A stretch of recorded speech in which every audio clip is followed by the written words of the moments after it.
Ganda oh. East Tower, Lumiere. Lumiere pala. Residence, Pasig.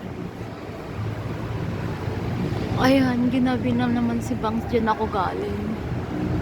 Ayan, esto ha. Eto naman west.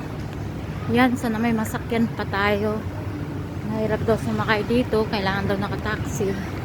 So, kawawa naman kasi 8 hours, 10 hours si Bangs ngayon guys.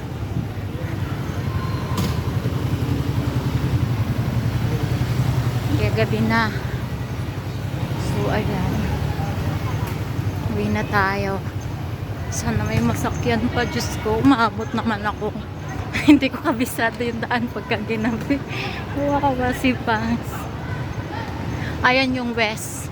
Ayan yung east. Doon ako galing sa east. So, 8 hours ako doon. Wala pang kain si Bangs guys. Uwi na. Wala pa hapunan. Wawa bitok. Okay lang yan. Ganun talaga eh. Kailangan kumita. Ayan. So, bye guys. Dito na ako. Baka makasakay pa.